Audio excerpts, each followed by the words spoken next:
আজকে আমি যে মুভিটি এক্সপ্লেন করতে যাচ্ছি এটি একটি মারাঠি কমেডি ড্রামা মুভি। মুভিটির নাম গার্লস।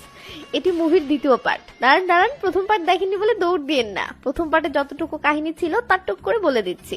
মিতু নামের সদ্য যুবতী একটা মেয়ে, যার মা সবসময় তাকে শর্ট পোশাক পরা ও শারীরিক সম্পর্ক করা থেকে বিরত রাখার চেষ্টা করত, কিন্তু মেয়েটি এটা একদমই সহ্য করতে পারত না। তাই মিতু কিছুদিন স্বাধীন জীবন কাটানোর জন্য একা গোয়া চলে আসে ও একটা হোটেলে ওঠে। সেই হোটেলে তার সাথে রুমি ও ম্যাগি নামের দুইটি মেয়েও ওঠে। তার মাঝে ম্যাগি আবার শর্ট পোশাক পরে, সিগারেট, বিড়ি, মদ সব খায়। রোজ রাতে একটা করে ছেলেকে হোটেলে এনে করে। বলতে গেলে ম্যাগি তেমন স্বাধীন জীবন কাটায় যা মিতু কাটাতে চায়। তাই মিতু ম্যাগিকে অনুকরণ করার কথা ভাবে, কিন্তু হঠাৎ মিতুর ফিল হয় ম্যাগি যা করছে এগুলো ঠিক না। তখন মিতু ম্যাগিকে এটা বোঝাতে গেলে উল্টো ম্যাগি চ্যালেঞ্জ দিয়ে বলে, যে মেয়ে মায়ের ভয়ে নিজের পছন্দ মতো পোশাকও পরতে পারে না, সে এসেছে আমাকে জ্ঞান দিতে। যদি সাহস থাকে তো আমার মতো একদিন জীবন কাটিয়ে দেখা। ব্যাস, মিতু রাগের মাথায় চ্যালেঞ্জটা অ্যাকসেপ্ট করে নেয়। এরপর কি হয় সেটাই এই পর্বে দেখতে চলেছেন। তো ম্যাগি সমুদ্র সৈকতে এসে তার কাপড়গুলো খুলতে থাকে, আর মিতু ও রুমি চেয়ে চেয়ে দেখতে থাকে। ম্যাগি কাপড় খুলে জাস্ট বিকিনি পরে দাঁড়ায় ও মিতুকে বলে, তুইও আমার মতো এমন বিকিনি পরে ছবি তুলে দেখা এবং সেই ছবিটা সোশ্যাল মিডিয়াতে আপলোড করে তোর মাকে ট্যাগ কর। কি পারবি? রুমি বলে, মিতু তুই ওর কথায় কান দিস না, ও হয়তো মজা করতেছে। মিতু রাগের মাথায় আছে, তাই রুমির কথায় পাত্তা না দিয়ে রেগে মেগে এগিয়ে যায় ও ম্যাগির মতো কাপড় খুলে জাস্ট বিকিনিতে ম্যাগির পাশে এসে দাঁড়ায়। ম্যাগি মিতুর হাতটা ধরে বলে, আমার সাথে এগিয়ে চল। এই বলে ম্যাগি মিতুকে নিয়ে সাগরের ঢেউয়ের কাছে যায় ও সতেজ বাতাসে মুক্ত একটা ফিল নিয়ে মিতুকে বলে, নে এবার ফটো তোলার পালা। মিতু রাগের মাথায় কাপড় তো খুলেছে, বাট ফটো তোলার কথা শুনে মিতুর ভয়ে ভিতরটা শুকিয়ে আসে। ম্যাগি বলে, কি হলো? মিতু কোনো জবাব না দিয়ে ভয়ে থ মেরে থাকলে ম্যাগি খিলখিল করে হেসে ওঠে ও বলে, থাক, ফটো তুলতে হবে না, আমি তো জাস্ট মজা করছিলাম। এটা শুনে মিতু স্বস্তির একটা নিঃশ্বাস ফেলে বলে, তুমি এমনটা কেন করলে? ম্যাগি বলে, তোকে মুক্ত করার জন্য। মিতু তখন খেয়াল করে হ্যাঁ, সে মুক্ত ফিল করতেছে। ম্যাগি বলে, আমি তোর ভিতরে থাকা সত্যিকারের মিতুকে বের করতে চেয়েছিলাম। মিতু স্বস্তির নিঃশ্বাস ফেলে বলে, জানো আমি কাপড় খুলতে কতটা ভয় পাচ্ছিলাম? ম্যাগি বলে, খোলার পর আর সেই ভয়টা পাচ্ছিস না তাই না? তো ভয় যখন কেটে গেছে তো সামনে চল। এই বলে ম্যাগি মিতুর হাতটা ধরে ঢেউয়ের ভিতরে চলে যায় ও দুজনে মন খুলে ইচ্ছে মতো আনন্দ করতে থাকে। ওদিকে রুমি তো জানে না যে ম্যাগি এসব মজা করছিল, তাই রুমি চ্যালেঞ্জের শর্ত মতো অলরেডি মিতুর ফটো তুলে সোশ্যাল মিডিয়াতে আপলোড করে ফেলেছে এবং খুশিতে চিল্লিয়ে বলতেছে, মিতু তোর ফটো আপলোড করে তোর মাকেও ট্যাগ করেছে, ফটোতে অনেক লাইক আসতেছে। এই বলে রুমি খুশিতে গুলগুলা হতে থাকে, আর এদিকে মিতুর মাথায় যেন আকাশ ভেঙে পড়ে। সিন কাট হলে দেখি মিতুর বাবা মিতুকে ফোন করে রেগে মেগে বলতেছে, মিতু তুই এখনই বাড়ি আসবি। মিতু বলে, বাবা ওই সময় আশেপাশে কেউ ছিল না, আমি বলেছি বাড়ি আসবি ব্যাস। বাবা আমার কথা শোনো, আমি কিচ্ছু শুনতে চাই না, এক্ষুনি আসবি। এই বলেই মিতুর বাবা দুম করে কলটা কেটে দেয়। সিন কাট হয়ে গোয়া আসলে দেখি মিতু বাসায় আসার জন্য বের হয়েছে। তো মিতু কাঁদো কাঁদো স্বরে রুমি ও ম্যাগিকে বলে, আবার দেখা হবে। এই বলে মিতু কাঁদতে কাঁদতে চলে যেতে ধরে থেমে যায় ও নিজেকে সামলাতে না পেরে আবার ছুটে এসে দুজনকে জড়িয়ে ধরে। রুমি সরি বললে মিতু বলে, সরি বলতে হবে না, হয়তো আমাদের যাত্রা এ পর্যন্তই ছিল। এই বলে মিতু কাঁদতে কাঁদতে চলে যায়। তো এরপর যা হয় দেখুন। এই ফাঁকে আমি একটা কাজ ছেড়ে নেই। ওয়ানেক্স হচ্ছে সবচেয়ে বিশ্বস্ত বুকমেকার, যা পিএসজি এবং সিরিয়া অ্যাপের অফিসিয়াল পার্টনার, যেখানে আপনি cricket, football, tennis live match দেখতে পারবেন এবং তাদের স্কোর ভবিষ্যদ্বাণী করে সহজেই অর্থ উপার্জন করতে পারবেন। সেই সাথে বিএমডব্লিউ গাড়ি, আইফোন, ল্যাপটপ এবং আরো অনেক নগদ পুরস্কার জেতারও সুযোগ রয়েছে। এই অ্যাপটিতে আপনি crush, crystal, under and over 21 ইত্যাদি গেম খেলে সহজেই আয় করতে পারবেন। আপনি বিকাশ, নগদ, ব্যাংক, ক্রিপ্টো, পেপাল এবং অন্যান্য সহজ পদ্ধতির মাধ্যমে সহজেই আপনার জেতা টাকা তুলতে পারবেন। এখানে আপনি 24/7 ডেজ গ্রাহক সহায়তা পাবেন। তাই ভিডিও শেষে পিন কমেন্টের লিংক ব্যবহার করে রেজিস্ট্রেশন করুন, অথবা গুগলে ওয়ানেক্স সার্চ করে রেজিস্ট্রেশন করুন। আর হ্যাঁ, রেজিস্ট্রেশনের সময় আমার প্রোমো কোড SRRE ব্যবহার করে প্রথমবার ডিপোজিটে 20,000 টাকা পর্যন্ত পান। ধন্যবাদ। তো মিতু মন খারাপ করে বসে আছে, এমন সময় মিতুর ফোনে ম্যাগির একটা ভয়েস মেসেজ আসে, যেখানে ম্যাগি বলে, তুই আমার কল ধরছিস না কেন? আমার মেসেজেরও কোনো রিপ্লাই দিচ্ছিস না। আমরা তোকে বার্থডে উইশ করার জন্য ফোন করছিলাম ইয়ার, তোর উপর কি আমাদের এতটুকু অধিকার নেই? শোন মিতু, তুই কিন্তু আবার সেই একই পরিবেশে ফিরে গেছিস। আবার তুই তাদের আদেশ মতোই আচরণ করছিস। তাদের নির্দেশ মতো তুই সোশ্যাল মিডিয়া থেকে তোর সকল ফটো ডিলিট করেছিস। না তুই আমাদের স্মৃতিগুলো রক্ষা করতে পারলি, না নিজেকে। তোর বার্থডে নিয়ে আমাদের সুন্দর একটা প্ল্যান ছিল। যাই হোক, হ্যাপি বার্থডে মাই গার্ল। এসব শুনে মিতু থমেরে আয়নায় নিজেকে দেখতে থাকে আর কি যেন ভাবতে থাকে। এরপর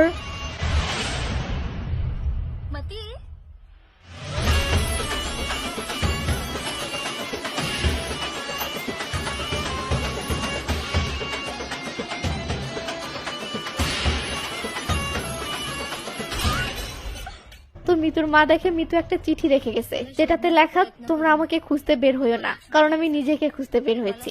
আমি নিজেকে খুঁজে পেলে এমনি ফিরে আসবো। সিন কাট হলে দেখি মিতুর কলেজের বান্ধবী রোহিণী ও কলেজ ফ্রেন্ড পাটেলকে মিতুর মা বাসায় ডেকে এনেছে, কারণ এরাই প্রথমবার মিতুকে গোয়া পাঠিয়েছিল আর সেখান থেকেই পানি আজ এ পর্যন্ত গড়ালো। তো প্রতিবেশী আন্টি মিতুর মাকে সান্ত্বনা না দিয়ে উল্টো আরো খেপাচ্ছে দেখে পাটেল বলে, 1 মিনিট, আপনি তাকে শান্ত করছেন নাকি টেনশন বাড়াচ্ছেন? আন্টি বলে, আমি যা সত্য তাই বলছি। এই বলেই আন্টি মিতুর মাকে বলে, তুমি তো জানো না বাহিরের দুনিয়াতে কি চলছে। আজকালকার ছেলেরা এমন বেপরোয়া মেয়েদের ফায়দা নেওয়ার জন্য বসে আছে। তীর পাটেলের দিকে আসতেই পাটেল ঝটকা খেয়ে যায়। ওদিকে রোহিণী মিতুর মাকে বলে, আন্টি টেনশন করবেন না, মিতু ফিরে আসবে। পাটেল বলে, ঘন্টা?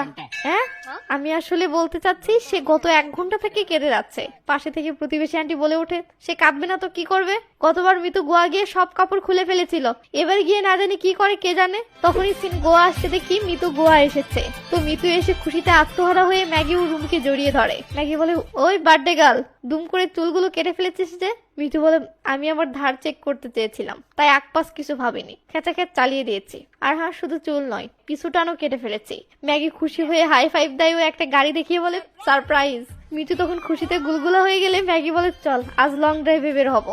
এই বলে ম্যাগি ড্রাইভিং সিটে বসে আর মিতু এসে সিটে না বসে সিটের উপরের উঁচু স্থানে বসে, মানে সে মুক্ত পাখির মতো ফিল নিচ্ছে। তো একটু পর মিতু একটা লিস্ট বের করতে করতে ম্যাগিকে বলে, গতবার আমি যেসব ভ্রমণ কমপ্লিট করতে পারিনি এবার সেগুলো শেষ করতে চাই। ম্যাগির লিস্টটা দেখলে হাসি পায় ও সেটা দুম করে ফেলে দেয়। মিতু বলে, ফেলে দিলে কেন? ম্যাগি বলে, এবার সব আমার প্ল্যানে হবে, চল। এই বলে ম্যাগি গাড়িতে খাড়া টান দেয়। তো এরপর দেখি ম্যাগি মিতুকে নিয়ে নানা জায়গায় ভ্রমণ করতেছে আর মিতু প্রতিটি ভ্রমণ মন ভরে এনজয় করতেছে। ভ্রমণ শেষে দেখি মিতু ম্যাগির মতো ট্যাটু করাতে এসেছে।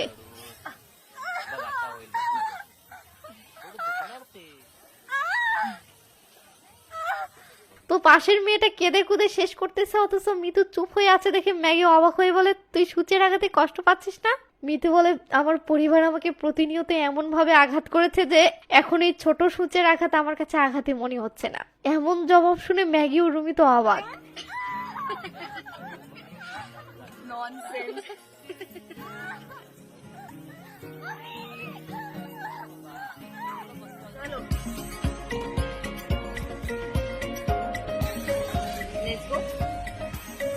তো যেতে যেতে ম্যাগি মিতুকে বলে, যাক ফাইনালি তুই তাহলে পরিবারের খাঁচা ভেঙে বেরিয়ে আসলি, এখন তুই একদম মুক্ত পাখি।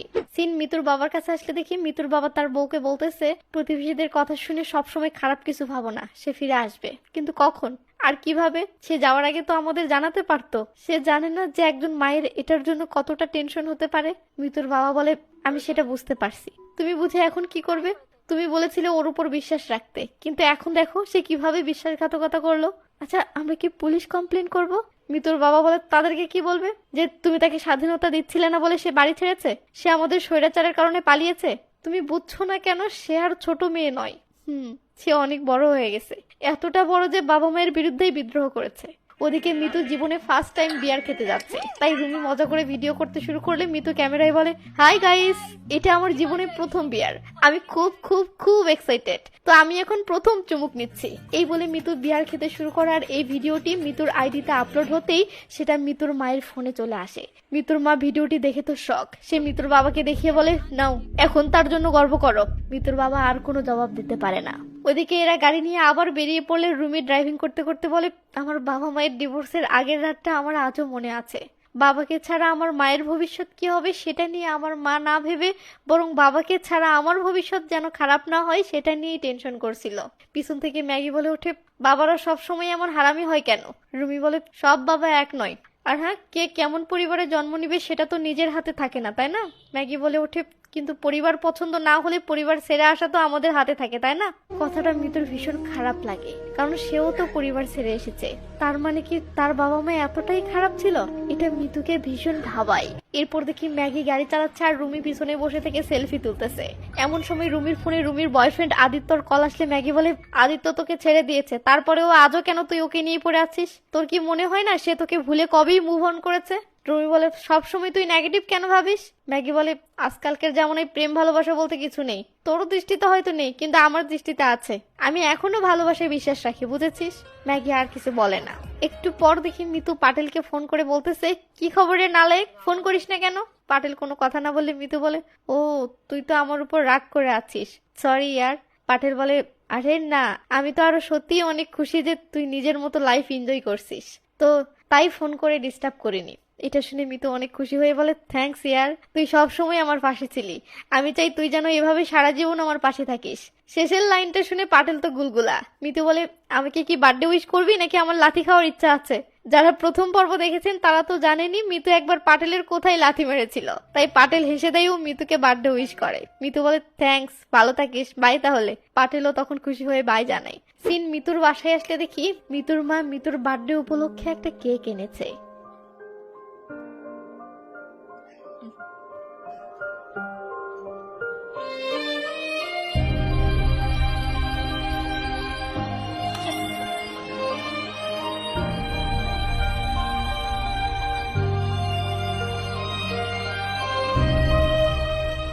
তো মিতু ফু দিয়ে মোমবাতি নেভাতেই সিনে একটা ডিস্কো বারে চলে আসেও আমরা সেখানে মিতুকে দেখতে পাই। মানে মিতু তার বার্থডে উপলক্ষে মাস্তি করতে এখানে এসেছে। কি একটা অবস্থা!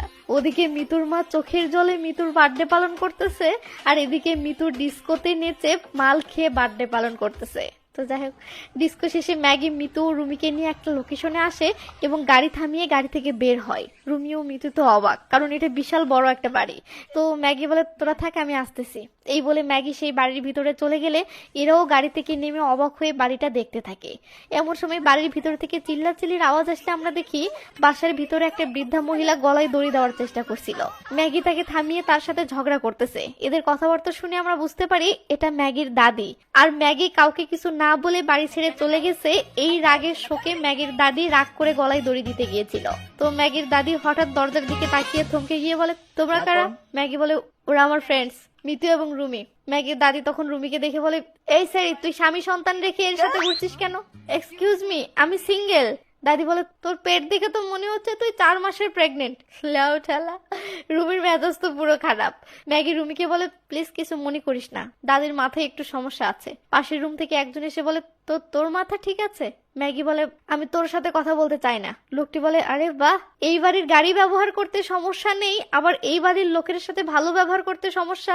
ম্যাগি রেগে মেগে বলে, গাড়ি ফিরিয়ে দিতে এসেছি। লোকটি বলে, তুই কোনো উপকার করতে আসিসনি। দাদি লোকটিকে আটকালে লোকটি বলে, মা তুমি ওকে কেন ডেকেছো? ম্যাগি বলে, আমি জাস্ট গাড়ি ফিরিয়ে দিতে এসেছি। দাদি বলে, মানে আজ যে তোর মায়ের মৃত্যুবার্ষিকী সেটাও ভুলে গেছিস? তো ম্যাগি যে লোকটিকে তুই করে বলতেছে এটা যে ম্যাগির বাবা বা ম্যাগির মা যে মারা গেছে, এসব শুনে মিতু রুমি তো রীতিমতো অবাক। ওদিকে ম্যাগির বাবা বলে, মা বাদ দাও, যার কাছে পরিবারের কোনো মূল্য নেই তার কাছে মায়ের মৃত্যুবার্ষিকীতে কি আসে যায়? ম্যাগি বলে, তুই আমাকে আমার ফ্রেন্ডদের সামনে অপমান করছিস। ম্যাগির বাবা বলে, তোর মাঝে কি প্রশংসা করার মতো কিছু বাকি আছে? এমন উচিত জবাবে ম্যাগি তো থ মেরে যায়। তো পরিস্থিতি খারাপ দিকে করাচ্ছে দেখে ম্যাগি এসে এদেরকে বলে, গার্লস আই এম সরি, তোরা চলে যেতে পারিস। রুমি কিছু বলবে তার আগেই ম্যাগি রেগে গেলে মিতু ও রুমি ভয়ে তাড়াহুড়ো করে এখান থেকে কেটে পড়ে। সিন পাশের একটা ব্রিজে আসলে দেখি রুমি অবাক হয়ে মিতুকে বলতেছে, ম্যাগি তার বাবার সাথে ওভাবে কথা বলছিল। মিতু বলে, ও বলেছিল ওর বাবা নাকি মারা গেছে, কিন্তু সে তো জীবিত। এই বলে মিতু ব্রিজে মন খারাপ করে দাঁড়িয়ে থেকে ম্যাগির কথাই ভাবতে থাকে। সিন ম্যাগির বাসায় আসলে দেখি ম্যাগি তার বাবার সাথে চিল্লিয়ে চিল্লিয়ে কথা বলতেছে। এটা দেখে ম্যাগির বাবা বলে, খবরদার আমার সাথে উঁচু গলায় কথা বলবি না। ম্যাগি বলে, আমার আত্মসম্মানে আঘাত লাগলে আমি অবশ্যই চিল্লাবো। আত্মসম্মান? শোনো মা, সে কি বলছে? যে নিজেই জানে না কিভাবে আত্মসম্মান অর্জন করতে হয়, সে আবার আত্মসম্মানের কথা বলছে। এসব শুনে ম্যাগি বাবাকে গালিগালাজ করে রেগে মেগে বাহিরে আসতেই মিতু রুমিকে দেখে অবাক হয়ে বলে, তোরা এখনো যাসনি? মিতু বলে, তোমাকে একা রেখে কিভাবে ঘুরতে যাই, এটা তো খারাপ লাগবে তাই না? ম্যাগি বলে, ওকে চল। এই বলে ম্যাগি এদেরকে নিয়ে বেরিয়ে পড়ে। এরপর দেখি ম্যাগি সমুদ্র সৈকতে এসে সিগারেট টানতে টানতে বলতেছে, আমি তোদের কাছে মিথ্যা বলেছি, আসলে আমার বাবা বেঁচে আছে। মিতু বলে, কিন্তু কেন? ম্যাগি বলে, জিমির কারণে আমার মা মারা গিয়েছে। এখানে বলে রাখি ম্যাগির বাবার নাম জিমি, আর ম্যাগি তার বাবাকে নাম ধরে বলতেছে। তো ম্যাগি বলে, আমার মা জিমিকে খুব ভালোবাসতো, তাদের সংসার জীবন ভালোই চলছিল, কিন্তু হঠাৎ জিমির লাইফে আরেকটা মেয়ে আসে। আমার মা এটা জানতে পারলে মানসিকভাবে এতটা আঘাত পায় যে সে অল্প কয়েকদিনের মাঝেই মারা যায়। সেই থেকে আমার বাবা আমার কাছে মৃত। এই বলে ম্যাগি তার বাবাকে গালি দিতে থাকলে মিতুও তার পরিবারের উপর আক্ষেপ করে বলে, সব বাবা মাই এমন। রুমি বলে, আমি একমত নই, কারণ আমার ক্ষেত্রে এটা সত্য নয়। আমার মা সবসময় আমাকে সাপোর্ট করে আসছে, তাই তুই শুধুমাত্র একজনের কথা শুনে তোর বাবা মাকে বিচার করছিস কেন? তুই তো শুধু ম্যাগির দিকটা শুনলি, হতে পারে তার বাবার দিকের গল্পটা আলাদা। তো ম্যাগি তার মায়ের কবরে ফুল দিয়ে কবরের পাশে বসে থেকে কাঁদতে কাঁদতে বলে, আমি জিমিকে কখনোই ক্ষমা করব না। আমি যা করেছি তার সব তাকে তার ভুলের শাস্তি দেওয়ার জন্য করেছি। এতে আমার হাজার ক্ষতি হলেও আমার কিছু যায় আসে না। এসব শুনে মিতু আপন মনে ভাবে সেও তো ম্যাগির দেখানো পথে চলতেছে, কিন্তু তার বাবা তো তার সাথে এমন কোনো অন্যায় করেনি। ওদিকে ম্যাগির দাদি এসে ম্যাগিকে বলে, 1 বছর থেকে তোর বাবাকে ভুল বুঝে আসতেছিস, আর কত, অনেক হয়েছে। আমি চাই এখন তুই পরিবারের কাছে ফিরে আয়, হাজারো হোক সে তো তোর বাবা। ম্যাগি বলে, সে আমার বাবা ছিল, এখন নেই। দাদি বলে, তোর এত কিছুর পরেও সে তোকে আজও অনেক ভালোবাসে, আজও তোর অভাবটা সে মেনে নিতে পারে না। তাই প্লিজ এসব রাগ জিদ বাদ দিয়ে পরিবারের কাছে ফিরে আয়। ম্যাগি বলে, না আমি ফিরবো না। এই বলে ম্যাগি চলে যেতে থাকলে দাদি মিতু রুমির দিকে তাকিয়ে কান্নার স্বরে বলে, আশা করি তোমরা তোমাদের পরিবারকে ভালোবাসো, গড ব্লেস ইউর ফ্যামিলি। এটা শুনে মিতু তো পুরো থমে লেগেছে। সে নিস্তব্ধ হয়ে দাঁড়িয়ে তার বাবা মায়ের কথাই ভাবতেছে। সিন তখন মিতুর মায়ের কাছে আসলে দেখি মিতুর মা মিতুর রুমে এসে মিতুর স্মৃতি জড়িত জিনিসগুলো নেড়ে চেড়ে দেখতেছে আর মিতুর কথাই ভেবে যাচ্ছে। এমন সময় মিতু এসে পিছন থেকে বলে, সরি। তখন মিতুর মা আক্ষেপ করে বলে, তোর পরিবার তোর ভালো মন্দ নিয়ে মাথা ঘামাচ্ছিল না বলে তুই তাদের বিরুদ্ধে যাবি? তুই বিদ্রোহ করবি? তুই তাদেরকে অপমান করার জন্য সোশ্যাল মিডিয়ায় নোংরা ফটো আপলোড করবি?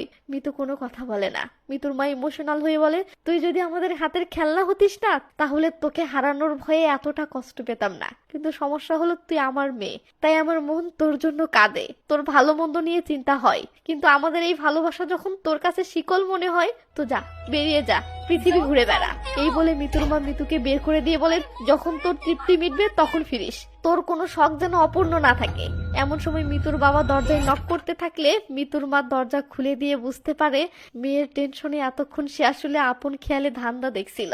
তো ওদিকে ম্যাগি বিষণ্ণ মুডে গাড়ি চালিয়ে যাচ্ছে আর মিতু আনমনে ম্যাগির বিধ্বস্ত জীবনটা দেখতেছে আর ভাবতেছে পরিবারের অভাবে একটা মেয়ের জীবন কতটা জঘন্য হয়। এমন সময় রুমির ফোনে আদিত্যর মেসেজ আসে। রুমি মেসেজটা ওপেন করেই শক খায় ও নো বলে চিল্লিয়ে ওঠে। ম্যাগি ব্রেক মেরে গাড়ি থামিয়ে বলে, কি হয়েছে? রুমি কিছু না বলে গাড়ি থেকে নেমে পাগলের মতো আচরণ করতে শুরু করে। সে কি করছে না করছে হুঁশ পাচ্ছে না। মিতু থামাই বলে, কি হচ্ছে আমাকে বল। রুমি কাঁদতে কাঁদতে বলে, আদিত্য আমাকে তার বিয়ের নিমন্ত্রণ পাঠিয়েছে। এই বলে রুমি গলা ফেটে চিৎকার করতে থাকলে মিতু বলে, বিয়ে কোন দিন? রুমি বলে, আগামীকাল।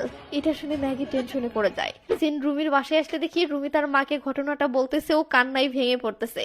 এসব শুনে রুমির সৎ বাবা রুমিকে এত সুন্দর করে বুঝাই ও সান্ত্বনা দিতে থাকে যে মিতু অবাক হয়ে সেটা দেখতে থাকে।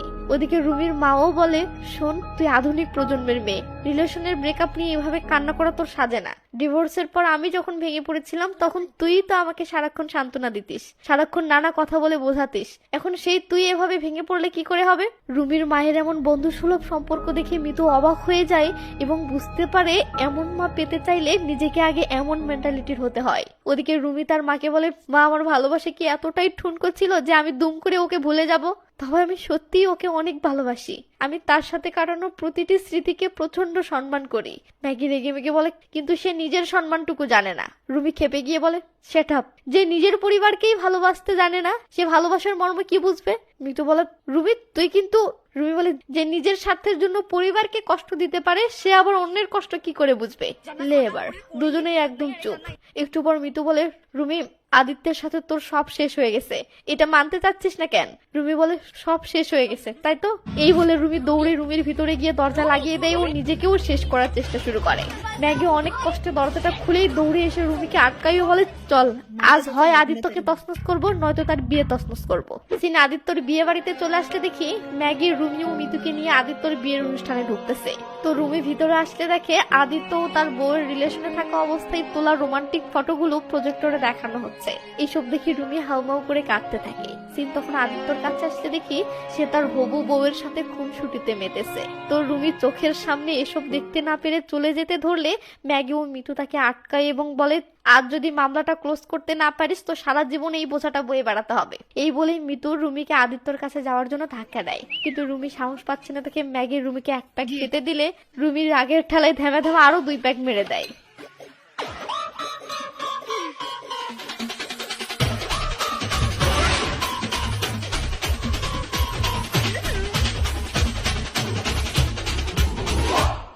তো রুমি স্টেজে উঠে আদিত্যর বউকে কাছে টেনে নিয়ে বলে, আদিত্য না খুব ভালো ছেলে, শুধু তার ইগোটা একটু বড়, বাকি সব ছোট। সবকিছু মানে সবকিছু। লে পাগলা, ঠেলা সামলা। তো রুমি এটা বলে তোলে আজকে ধরে থেমে যায় ও আদিত্যর কাছে এসে বলে, আদিত্য বেবি।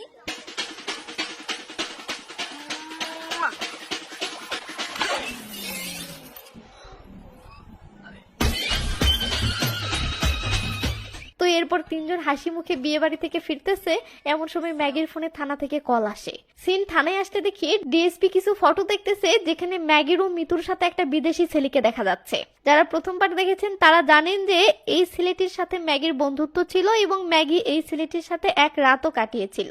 তো ডিএসপি ফটোটা নিয়ে মিতুর কাছে এসে বলে, এই ছেলেটিকে চিনিস? মিতুর জবাব না দিলে পুলিশ চিল্লিয়ে বলে আর ভয়ে তিনজনই দাঁড়িয়ে যায়। মিতু তখন মাথা নাড়িয়ে হ্যাঁ জানালে ডিএসপি বলে, তুই গোয়া কেন এসেছিস? বিদেশির সাথে মজা করতে? এই ছেলে যে একজন ড্রাগ ডিলার এটা জানিস? মিতু তখন ম্যাগির দিকে তাকালে ম্যাগি ইশারায় বলে, প্লিজ আমার কথা বলিস না। মিতু তো অবাক। তো ডিএসপি আবার বলে, তুই গোয়া কেন এসেছিস? মিতু ভয়ে থরথর করে কাঁপতে কাঁপতে বলে, ভ্রমণ করতে। ডিএসপি বলে, না, ড্রাগ নিতে। এই বলে ডিএসপি একজন লেডি কনস্টেবলকে বলে, ওর বাবা মাকে কল করো। এটা শুনে মিতুর তো কলিজা শুকিয়ে যায়। এমন সময় ম্যাগির বাবা থানায় আসতেই ডিএসপি বলে, আরে জিমি স্যার আপনি? ম্যাগির বাবা লজ্জায় মাথা নিচু করে বলে, স্যার ওই ছোট মেয়েটার এসবের সাথে কোনো সম্পর্ক নেই। তখন ডিএসপি ম্যাগিকে দেখিয়ে বলে, এটা আপনার মেয়ে তাই না? ম্যাগির বাবা মাথা নিচু করে বলে, জি। ডিএসপি বলে, ওর কোনো কাণ্ডজ্ঞান নেই, ড্রাগ ডিলারের সাথে মেলামেশা করে। ম্যাগির বাবা লজ্জায় মাথা তুলতে পারে না। তো ডিএসপি বলে, এটা অজামিনযোগ্য মামলা, এখন কি করবো বলেন? ম্যাগির বাবা বলে, স্যার ও আর এসব করবে না, আমি কথা দিচ্ছি। তারপরেও ডিএসপি না মানলে ম্যাগির বাবা ডিএসপির পায়ে পড়ে। এটা দেখে মিতু তো পুরো পাথর হয়ে যায়। ডিএসপি বলে, আরে পায়ে পড়ছেন কেন? আপনি হলেন এই অঞ্চলের একজন সম্মানী ব্যক্তি, কিন্তু আপনি সারা জীবনে যত সম্মান কামিয়েছেন আপনার মেয়েটা সব নষ্ট করে দিয়েছে। ম্যাগির বাবা লজ্জায় কোনো জবাব দিতে পারে না। ওদিকে ম্যাগি রুমিরও সেম অবস্থা। ডিএসপি বলে, আপনি তাকে স্বাধীনতা দিয়েছেন আর সে সেটার অপব্যবহার করে যাচ্ছে। সে কি কখনো ভেবেছে যে তার প্রতিটি কাজের সমাজে তার বাবার সম্মান নষ্ট হচ্ছে? যাই হোক, যান এদেরকে নিয়ে যান ও বোঝান। ম্যাগির বাবা তখন ম্যাগির কাছে এসে ম্যাগির দিকে তাকিয়ে কিছু না বলে চুপচাপ চলে যায়। সিন ম্যাগির বাসায় আসলে দেখি ম্যাগির বাবা রেগে মেগে ম্যাগিকে বলতেছে, আর কত সহ্য করবে আমি বল? এভাবে আমাকে তিলে তিলে কষ্ট দেওয়ার চেয়ে আমার গলাটাই টিপে ধর, আমাকে মেরে তোর সব রাগ শেষ করে দে। আমি তোকে জন্ম দিলাম, স্বাধীনতা দিলাম, তোর পছন্দের অধিকার দিলাম, নিজের সিদ্ধান্ত নিজে নেওয়ার স্বাধীনতা দিলাম, কিন্তু এর বিনিময়ে তুই আমাকে কি দিয়েছিস? শুধু অপমান। এসব শুনে ওদিকে মিতু তো থমরে আছে, কারণ ম্যাগির এসব থেকে মিতু নিজের ভুলটা বুঝতে পারতেছে যে স্বাধীনতা পেলেই হয় না, সেটার সঠিক ব্যবহারটা জানতে হয়, যা বড্ড কঠিন। তো মিতুর বাবা বলে, হ্যাঁ আমি ভুল করেছি, আর তার জন্য তোর কাছে হাত জোর করে বহুবার ক্ষমাও চেয়েছি, কিন্তু তুই আমার ভুলের শিক্ষা দিতে গিয়ে নিজেই ভুল রাস্তায় চলে যাচ্ছিস। ম্যাগি বলে, মা মারা যাওয়ার পর তুমি আমার পাশে দাঁড়াওনি। পাশ থেকে দাদি বলে, তুই কখনো তাকে ভালো একজন বাবা হিসেবে দেখিসনি, তাই তার ভালোবাসাটা দেখতে পাসনি। ম্যাগি ঠাট্টা করে বলে, বাবা? সে আমার বাবা ডাক পাওয়ার যোগ্য নয়। তুই তো একজন স্বার্থপর, অকর্মা, প্রতারক, হারামখোর। তো একটা সন্তান তার বাবাকে এভাবে গালি দিচ্ছে, এটা মিতু আর নিতে পারে না। তাই মিতু রেগে মেগে এসেই এই নেই। ম্যাগি তো একদম সাইলেন্ট। মিতু বলে, যখন আমি তোমাকে প্রথমবার দেখেছিলাম আমি যেন জ্ঞান হারিয়ে ফেলেছিলাম। আমি ভেবেছিলাম তোমার মতো হতে পারাটা যেন আমার কাছে বিশাল একটা সাফল্য, আর আমি এটার জন্য আমার বাবা মাকে ছেড়ে আবার তোমার কাছে ছুটে এসেছি। কিন্তু আজ তোমাকে দেখে মনে হচ্ছে আমি তোমার পাল্লায় পড়ে নিজেকে খুঁজতে গিয়ে কতটা নিম্ন স্তরে নেমেছি। আমি নিজের স্বার্থের জন্য আমার পরিবারের কথাটা একবারও চিন্তা করিনি। কেন জানো? কারণ আমি তোমার মতো হতে চেয়েছিলাম। আমি ভেবেছিলাম তোমার মতো স্বাধীনতা পেলেই মনে হয় জীবনটা সুন্দর হয়, তাই তোমার দেখানো পথে চলেছি। কিন্তু আমি ভুল করেছি, বড্ড ভুল করেছি। ম্যাগি কোনো জবাব দিতে পারে না। মিতু বলে, তুমি মাথা উঁচু করে জীবনযাপন করেছো বলে আজ তোমার বাবাকে লজ্জায় মাথা নিচু করে থাকতে হচ্ছে। I hate you Maggi. এসব শুনে ম্যাগি বাহিরে এসে একা কাঁদতে থাকলে মিতু ম্যাগির বাবাকে বাহিরে পাঠায়। ম্যাগির বাবা এসে ম্যাগির কাঁধে হাত রাখতেই ম্যাগি বাবা বলে ডেকে তার বাবাকে জড়িয়ে ধরে কাঁদতে থাকে ও সরি বলে। ম্যাগির দাদি তখন মিতুর উপর খুশি হয়ে মিতুকে জড়িয়ে ধরে বলতে থাকে, ভগবান তোমার ভালো করুক। ওদিকে মিতু ফিল করতে থাকে যে পরিবারের কেউ যখন ভালোবেসে জড়িয়ে ধরে তখন সেটা কতটা সুখময় হয়। ব্যাস, মিতু বাসায় ফিরে আসে। আমরা দেখি মিতু তার মাকে বলতেছে, আমি আমার জামানা অনুযায়ী বাঁচতে চেয়েছিলাম, তাই বাড়ি ছেড়ে গিয়েছিলাম। মিতুর মা রেগে মেগে বলে, তো গিয়ে কি পেলি? মিতু বলে, তোমাদের দুজনকে। এটা শুনে মিতুর মা বাবা মুহূর্তের মাঝে একদম থমকে যায়। তো মিতুর মা ইমোশনাল হয়ে কেঁদে ফেলেও বলে, একটা সন্তান জন্ম দেওয়ার কষ্ট তো 10 মাসেই শেষ হয়ে যায়, কিন্তু সেই সন্তানকে ভালোভাবে আগলে রাখার দায়িত্বটা একটা মা কখনোই শেষ করতে পারে না।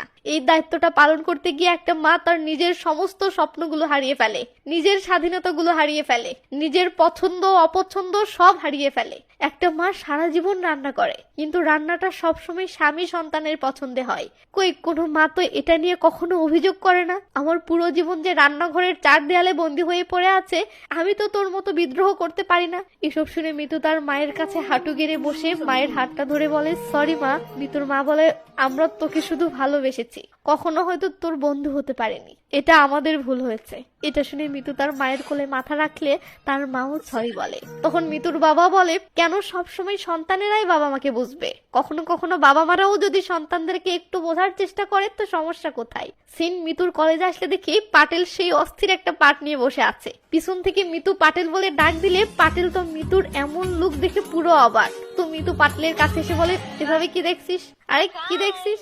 আরে তুই তো পুরো বদলে গেছিস ইয়ার, তো গোয়াতে কি কাউকে পছন্দ হয়েছে? মিতু কিছুক্ষণ ভেবে যেই না বলে না, ওই হই হই, পুরোই খুশিতে গুলগুলা। মিতু বলে, তোকে ধন্যবাদ, এসব তোর জন্যই সম্ভব হয়েছে। সত্যি প্রত্যেকেরই তোর মতো একটা বন্ধু পাওয়া উচিত, আমারও উচিত তোর মতো একটা বান্ধবী পাওয়া। নালায়েক, যদি সম্ভব হয় ম্যাগির সাথে আমার সেটিং করে দে না। হ্যাঁ হ্যাঁ, তার চেয়ে আমি হাইটে অনেক শর্ট, বাট আমি ম্যানেজ করে নিব। চুপ কর, ওর সাথে মানাবে না তাই না? আচ্ছা রুমি কি মানাবে? ওর সাথে না হয় সেটিং করে দে, ওর গোলুমোলু গাল দুটো সেই ভালো লাগে। চুপ কর, তুই ওর লোড নিতে পারবি না। ঠিক আছে, তাহলে তুই? এই থাম, তোর লোড কিন্তু নিতে পারবো, ভেবে দেখিস বিষয়টা। এই থাম বলছি। তো মুভিটিতে মজা কেমন ছিল সেটা জানি না, তবে মুভিটিতে যে মহামূল্যবান ও শিক্ষামূলক বিষয়টা ছিল সেটা আমার কাছে অসাধারণ লেগেছে। কারণ আজকালকের নতুন প্রজন্মের মেন সমস্যা হলো তারা বাবা মাকে কিছুতেই মানতে চায় না, বাবা মায়ের কথা কিছুতেই শুনতে চায় না। অথচ আমাদের সময়ে আমাদের বাবা মায়েরা, এমনকি স্কুলের শিক্ষকেরাও একটু 19-20 হলেই আমাদেরকে কি পিটানটাই না পিটাইতো। তবু মুখের উপর একটা কথা বলা তো দূরের কথা, আওয়াজ পর্যন্ত করা হতো না, কারণ আওয়াজ করলে আবার পিটাইতো। ওই সময়ে না বুঝলেও আজ ফিল করতে পারি তারা কতটা ভালো কাজ করেছে। তো যাই হোক, ভিডিওটিতে একটা লাইক দিন এবং আপনার বাবা মায়ের সাথে আপনার সম্পর্ক কেমন সেটা কমেন্ট করে জানাইন। আর হ্যাঁ, ভালো থাকবেন, নিজের খেয়াল রাখবেন, টেক কেয়ার, বাই বাই।